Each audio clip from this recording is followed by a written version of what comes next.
Hello everyone, this is Helios Raven. I tell you how I do it, even if you don't care. And we're up to the final thoughts of the Space Marine Army in Battlefleet Gothic, because we have finished everything that they got.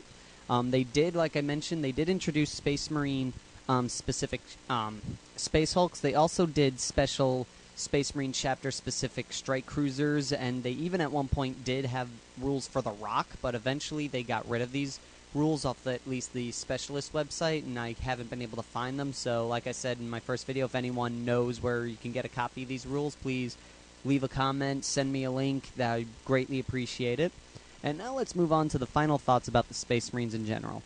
All in all, the Space Marines are actually a pretty good army with something to kind of counterbalance a lot of the forces that the Imperium has to face. For example, with Chaos and Orcs, it does match wits with them with close quarters combat in the broadsides, since they have the bombardment cannons, which hit on fours and crit on fours, especially including against ordnance. So makes them great anti-ordnance, not anti-ordnance, but has great ordnance defense as well as great broadsiding. And they also, I forgot to mention this with the ship reading, they are actually a lot faster than the Eldar ships in some cases. Like just for example, here let me get the strike crew. The escorts usually run at a speed of 30 or 35 centimeters. The fastest Eldar ship goes is 30 centimeters, and their strike cruisers move about as fast as the regular Eldar cruisers. So the only thing that's really slower than them is the battle barge, which isn't too bad. Like I said, if you're a little bit faster than the Eldar, take what you can get. And then they're great at the close quarters combat. Like, they're really good intense close quarters combat fighting, because that's when they get their maximum amount of dice that they get to roll with their weapon battery charts.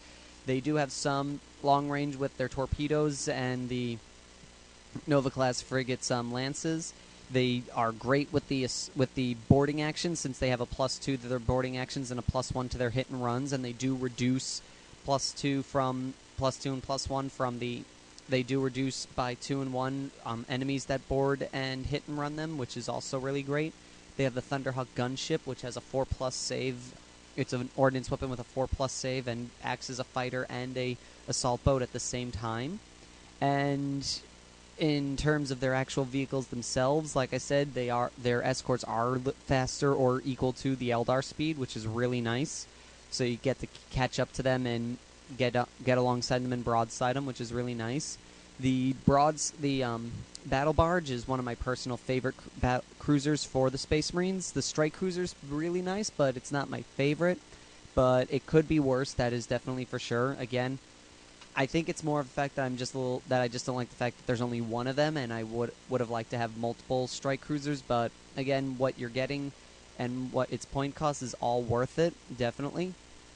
In terms of their escorts, I'm not a big fan of the Hunter class or the Nova class frigates. I do like the Gladius a lot. I think it's their best escort for a Space Marine themed army. The Hunter class destroyer is just as good for the sheer fact that it does have the torpedo server, which gives you some ordnance payload to go off of. And the Nova cannon, the Nova class one, you get the land shot, but I don't think it's really worth taking with the Space Marine force. In terms of the Imperial Navy vessels that you can get, I don't know. I would probably take a bunch of Gladius class vehicles and then maybe some Firestorms or some Cobra class ships. I'd probably not bother with the sword itself. And that's really it. Like I said, if you're fighting against the Space Marine army, you want to have a good chunk of lance shots and torpedoes to throw at them. You don't want to get into close quarters combat with them, because once they get on the broadside, that's it. Your forces are done. With the Space Marines vessels themselves, you want to get right in there. You want to get in as quick as you can, because your dice rolls get better the closer you get to the ships you're firing at. And though it's really their greatest strength is when they finally get close to their vessels, that's when they really excel and really hit them hard.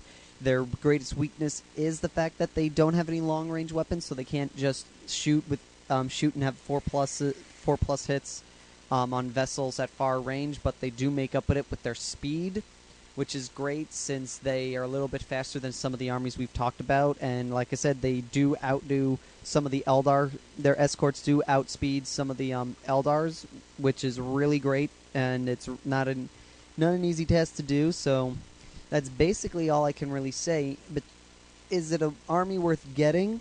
Out of the 3 specialized armies, I'd probably take Space Marines over Orcs, but I'd probably take Eldar over Space Marines.